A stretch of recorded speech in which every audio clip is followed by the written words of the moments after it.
주님께서 여러분과 함께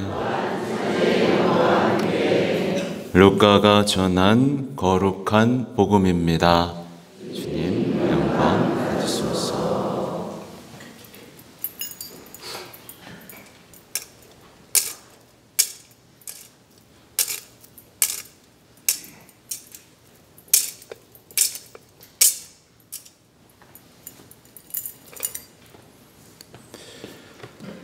모세의 율법에 따라 정결례를 거행할 날이 되자 예수님의 부모는 아기를 예루살렘으로 데리고 올라가 주님께 바쳤다.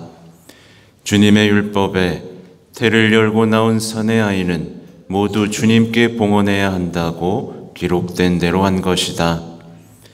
그들은 또한 주님의 율법에서 산비둘기 한 쌍이나 어린 집비둘기 2마리를 바치라고 명령한 대로 제물을 바쳤다. 그런데 예루살렘에 시메온이라는 사람이 있었다. 이 사람은 의롭고 독실하며 이스라엘이 위로받을 때를 기다리는 이였는데 성령께서 그 위에 머물고 계셨다. 성령께서는 그에게 주님의 그리스도를 뵙기 전에는 죽지 않으리라고 알려주셨다. 그가 성령이 이끌려 성전으로 들어갔다. 그리고 아기에 관한 율법의 관례를 준수하려고 부모가 아기 예수님을 데리고 들어오자 그는 아기를 2팔에 받아 안고 이렇게 하느님을 찬미하였다. 주님, 이제야 말씀하신 대로 당신 종을 평화로이 떠나게 해주셨습니다. 제 눈이 당신의 구원을 본 것입니다. 이는 당신께서 모든 민족들 앞에서 마련하신 것으로 다른 민족들에게는 계시의 빛이며 당신 백성 이스라엘에게는 영광입니다. 아기의 아버지와 어머니는 아기를 두고 하는 이 말에 놀라워하였다. 시메온은 그들을 축복하고 나서 아기 어머니 마리아에게 말하였다. 보십시오. 이 아기는 이스라엘에서 많은 사람을 쓰러지게도 하고 일어나게도 하며 또 반대를 받는 표징이 되도록 정해졌습니다. 그리하여 당신의 영혼이 칼에 꿰찔리는 가운데 많은 사람의 마음속 생각이 드러날 것입니다. 한나라는 예언자도 있었는데 푸누엘의 딸로서 아세르 지파 출신이었다. 나이가 매우 많은 이 여자는 혼인하여 남편과 7해를 살고서는 84살이 되도록 과부로 지냈다. 그리고 성전을 떠나는 일 없이 단식하고 기도하며 밤낮으로 하느님을 섬겼다. 그런데 이 한나도 같은 때에 나와 하느님께 감사드리며 예루살렘의 속량을 기다리는 모든 이에게 그 아기에 대하여 이야기하였다. 주님의 법에 따라 모든 일을 마치고 나서 그들은 갈릴레아에 있는 고향 나자렛으로 돌아갔다. 아기는 자라면서 튼튼해지고 지혜가 충만해졌으며 하느님의 총애를 받았다. 주님의 말씀입니다.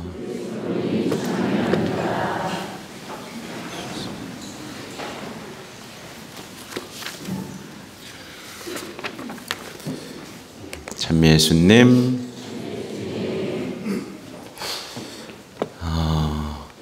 성모님이 참 행복하다고 여러분 알고 계시죠? 네. 성모님이 행복한 이유는 뭘까요? 며느리가 없어서. 남편이 빨리 죽어서. 맞습니까? 아니죠. 말씀이 이루어지리라고 믿으셨기 때문에, 겸손하고 순종하셨기 때문에 행복하다고 불립니다. 오늘 독서 내용을 아마 자세히 들으신 분들은 약간 독서 내용이 못마땅하실 겁니다. 조금 불편하고 독서 내용이 좀 시대에 뒤떨어지는 이런 부분이 있다라고 생각하시는 분들이 있을 거예요. 있어요, 없어요? 있죠? 네. 우선 집회서가 전부가 나온 게 아니라 좀 생략이 됐는데, 집회서는 이렇게 나와요. 주님을 경외하는 이는 아버지를 공경하고 자신을 낳아준 부모를 상전처럼 섬긴다. 말과 행동으로 내 아버지를 공경하여라. 그러면 그의 축복을 받으리라. 또 우리가 이미 들은 것처럼 애야, 내 아버지가 나이 들었을 때 잘 보살피고 그가 살아있는 동안 슬프게 하지 마라.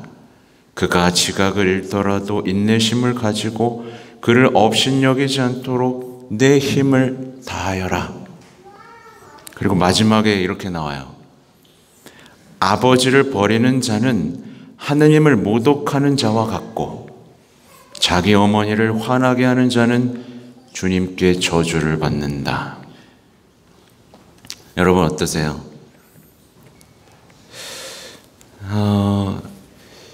이 부모에 대한 공경에 대해서 이토록 강조하고 10계명에도 뭐가 나오죠? 부모 공경이 4계명에서, 그러니까 사람과의 관계에서 첫째 계명으로 나오고 있죠. 근데 우리는 이게 시대에 약간 뒤떨어진다라는 생각을 갖고 있습니다. 바오로 사도는 여기서 한 걸음 더 나아가며 우리의 속을 부글부글거리게 한다는데요. 뭐라고 나오냐면, 아내 여러분, 남편에게 순종하십시오.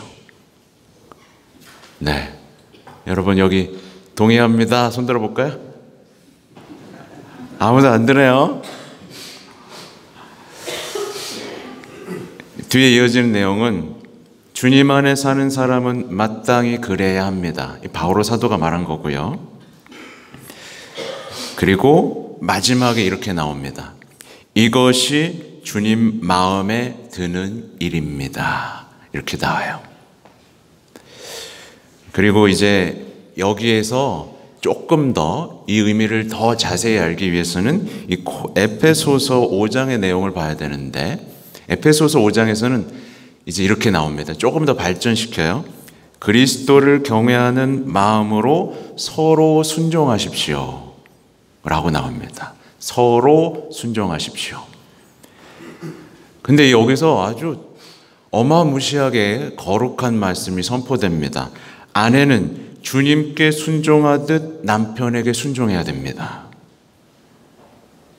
그리고 남편 여러분에게는 이렇게 말합니다. 남편 여러분, 그리스도께서 교회를 사랑하시고 교회를 위하여 당신 자신을 바치신 것처럼 아내를 사랑하십시오. 그러니까 이게 뭐예요? 서로 순종하라는 얘기입니다.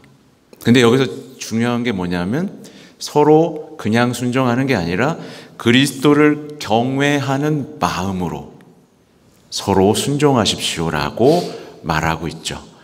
제가 오늘 지금 장황하게 성경 말씀을 얘기하고 있는데요.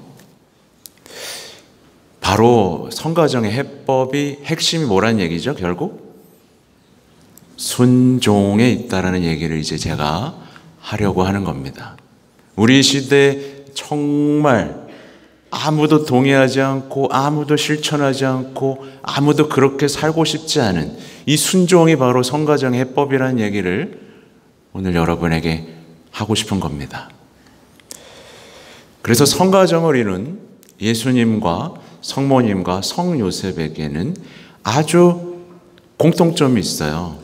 뭐냐면 첫 번째는 이들 모두 아버지 하나님께 순종했습니다. 그렇죠? 철저하게 하나님께 순종했습니다.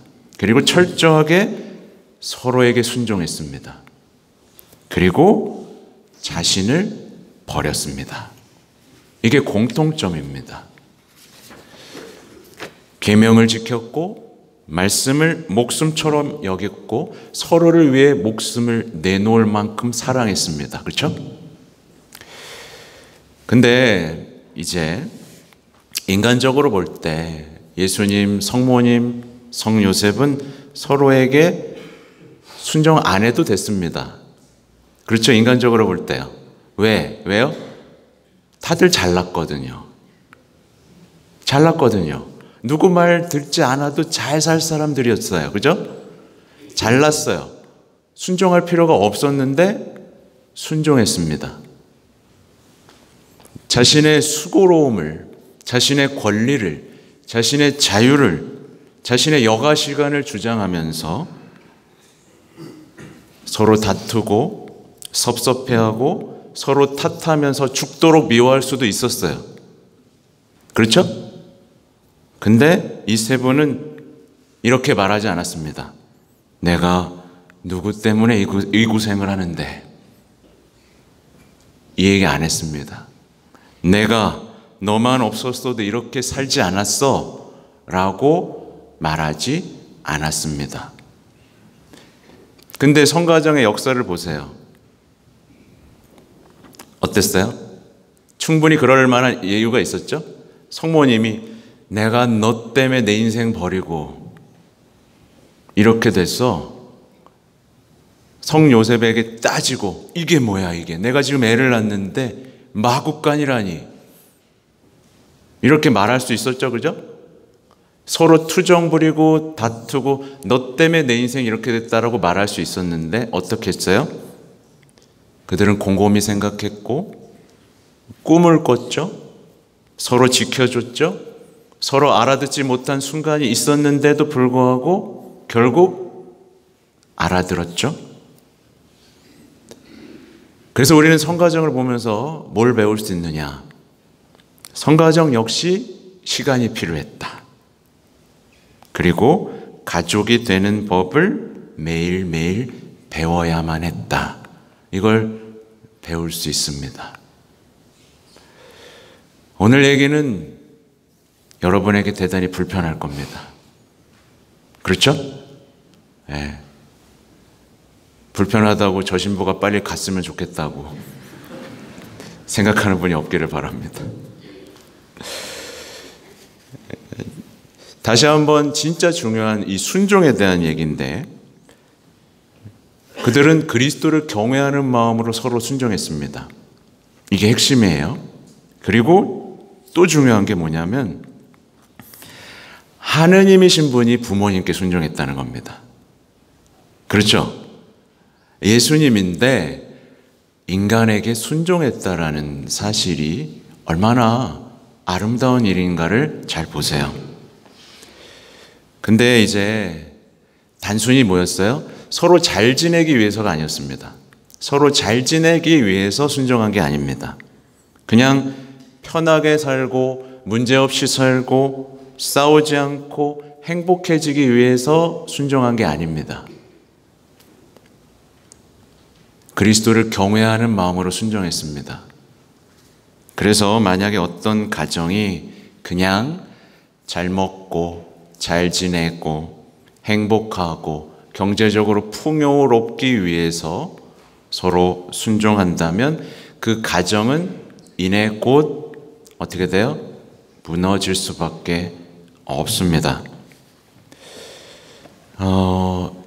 여러분, 가정은요 대단히 거룩합니다. 그렇죠, 여러분? 가정은 진짜 거룩한 거예요. 그래서 혼인 뭐예요? 성사예요. 혼인 성사예요. 근데 오늘날 가정이 거룩해 보여요? 안 거룩해 보여요? 거룩함을 스스로 깎아버리고 있죠. 가정은요 생명이 태어나는 자리입니다. 이보다 거룩한 자리가 있습니까? 생명이 태어나는 자리고 서로가 예수님의 제자가 되어가는 교육의 자리입니다. 서로가 서로를 위해 생명을 내놓는 자리고 그렇게 서로의 사랑을 통해 하느님의 사랑을 드러내는 자리예요. 근데 오늘날의 사회는 지금 혼인이라는 가치를 굉장히 스스로 깎아먹고 있습니다. 보면 혼인식이 어떻게 되고 있어요? 결혼식이? 쇼가 되고 있습니다. 쇼가 되고 있어요. 거룩함을 잃어버리고 뭐가 되고 있죠? 허영과 예능의 자리가 되고 있습니다. 대단히 심각한 거죠. 디너쇼가 되어가고 패션쇼가 되어가고 공연장이 되어가고 있죠.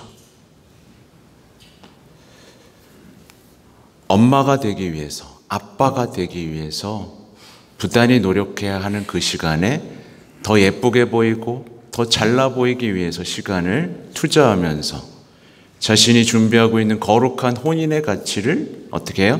땅으로 떨어뜨리고 있습니다. 잘 생각해 보시면 됩니다. 구유를 보세요. 가정은 하나님께서 사람이 되시기 위해서 선택한 자리입니다. 그렇게 예수님께서는 당신의 온 삶으로 가정이 거룩하다고 말씀하시고 계세요. 그렇게 서로가 사랑할 수 있는 해법을 주시기 위해서 일부러 가정에 태어나셨고 무려 몇 년 동안 사셨어요? 가정에서? 30년. 공생활은 단 3년인데 가정에서만 30년을 사셨습니다. 여러분에게 가정의 중요성과 거룩함과 행복한 삶의 비결을 알려주기 위해서 바로 이 불편한 자리를 선택하신 거죠. 그러면 여러분, 가정에 문제가 생길 때 문제 해법을 어디서 찾으세요? 많은 분들이 가정 해법을 드라마에서 찾습니다. 드라마에서 찾으니까 어떻게 되죠? 막장 드라마가 됩니다. 혹은 상담소에서 찾기도 합니다. 근데 저는 분명히 말씀드리고 싶은 게 뭐냐면, 여러분 서로 용서하고 화해할 수 있는 힘이 더 생겼어요? 아니면 사라졌어요? 제가 한번 말씀드린 적 있는데, 사람이 살다 보니까 살면서 이제 서로의 치부를 더 보게 되죠, 그죠? 그럴 때마다 용서하고 사랑할 수 있는 힘을 주님에게서 받아야 되는데 그게 안 되고 어떤 심리적인 분석을 하다 보니까 이제 어떻게 되죠? 내가 저런 사람이랑 결혼했나? 인간의 끝을 보게 됩니다. 정말 꼴도 보기 싫은 상황이 오고야 말죠. 그래서 이런 하느님이 아닌 것에서 해법을 찾게 되면 도움은 받을 수 있어요, 잠깐은. 근데 서로 이해하다가 결국에는 지쳐서 상처를 주고받다가 결국 서로를 포기하게 됩니다.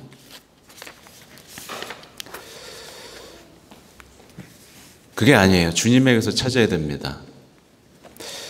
그리고 제가 또 이제 강론을 쓰다가 이상한 점을 하나 발견했는데 뭐냐면, 여러분 성인 되고 싶어요? 되고 싶지 않아요?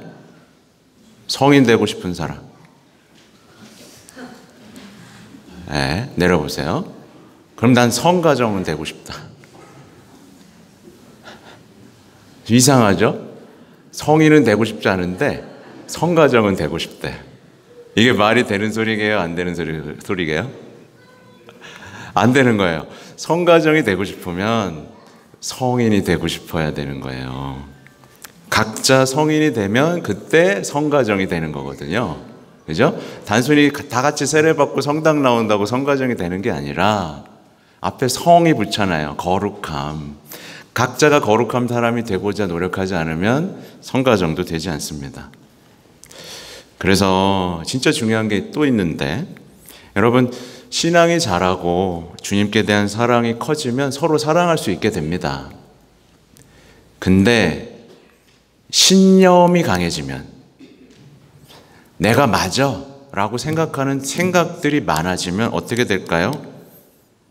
고집스럽고 폭력적인 사람이 됩니다. 오늘날 가정에서 폭력이 끊이지 않는 이유는 뭐예요? 신념이 강해져서 그래요. 내가 옳다라는 삶의 방식만 강해져서 그래요. 그래서 지금 이 사회가 서로 싸우죠? 왜? 다들 이념주의자가 됐거든요.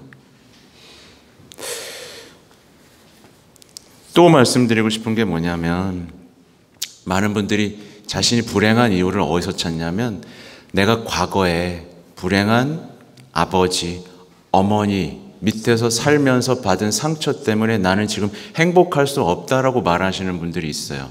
이런 분들 꽤 많아요. 근데 아니죠. 과거의 어둠과 상처 때문에 지금의 불행을 내가 선택할 필요는 없는 겁니다. 그래서 주님이 빛으로 오셨단 말이에요. 우리는 지금 이 순간 과거에 매이지 말고 지금 죄를 없애주시고 삶을 회복해 주시는 주님을 선택해야만 우리의 삶을 회복하고 지금 무너져가는 가정을 다시 세울 수 있습니다. 사실은 오늘날 가정이 불행한 이유는요, 되게 단순합니다. 뭐냐면 가정을 무너뜨리고 싶어하는 악마의 속임수에 다 당하고 있기 때문이에요. 세상이 제시하는 불행의 공식을 행복으로 알고 살기 때문입니다. 여러분, 가정이 무너졌을 때 누가 제일 기뻐할까요? 악마가 제일 기뻐합니다. 혼자 신났죠. 여러분, 근데 악마와 싸워야 되는데 가정이 보면 서로 싸우고 있어요. 그게 악마의 속임수고 계략이라는 거에 대한, 그러니까 마귀를 안 믿으니까 그런 거예요. 성가정은요, 대단히 평범했습니다. 다시 보세요. 성가정은요, 모든 게 잘 풀리는 집이 아니었어요. 예기치 못한 문제가 있었고, 근심이 있었고, 고통이 있었고, 가난이 있었고, 갈등이 있었고, 어려움이 있었죠. 근데 그들은 기다렸고, 대화했고, 같이 밥을 먹으면서 성가정이 되어갔습니다. 아무튼 예수님은 가정이 없으셔도 됐는데 가정에서 태어나길 원하셨고 우리 가정을 지켜주시길 원하면서 오늘날에도, 그래서 가정의 가치를 지지하는 이 마지막 어떻게 보면 신앙 공동체가 가톨릭 교회예요. 혼인에 대해서 굉장히 엄격하죠. 그죠? 그래서 마지막으로는 이제 교황님 말씀드리면서 끝내려고 하는데, 교황님은 이런 말씀을 하세요. 성가정에는 나가 없었다. 나가 없었다. 그러니까 서로를 탓하고 자기의 필요만 이야기하는 가정에는 평화가 없다. 항상 똑같은 말만 반복하면서 자기가 옳다고 생각하다가 결국 입을 다물어 버리는 것처럼 코미디는 없다. 이게 다 나만 생각한 사람들의 가정에서 벌어지는 일이다. 그러면서 화해하지 않고는 잠자리에 들지 말라라고 말씀하십니다. 제발 하루를 넘기지 마라. 가정에서 제일 중요한 존재는 내가 아니라 너라고 믿고, 특별히 묵주기도가 가정을 무너뜨리는 악에서 보호할 힘이라는 것을 강조하십니다. 그래서 성 요셉처럼 자신을 버리고 가족을 지켰죠? 이게 아버지의 모습입니다. 성모님, 자신을 버리고 예수님을 잉태하고 양육하고 키웠죠? 이게 어머니의 모습입니다. 아기 예수님 어땠죠? 자신을 버리고 하느님을 섬겼고 부모에게 순종했죠? 이게 자녀의 모습입니다. 다른 것에서 답을 찾지 마시기 바라요. 예수님 성가정에 우리 삶의 모든 해법이 있다는 것을 믿고 받아들이는 오늘이 되시면 좋겠습니다. 아멘.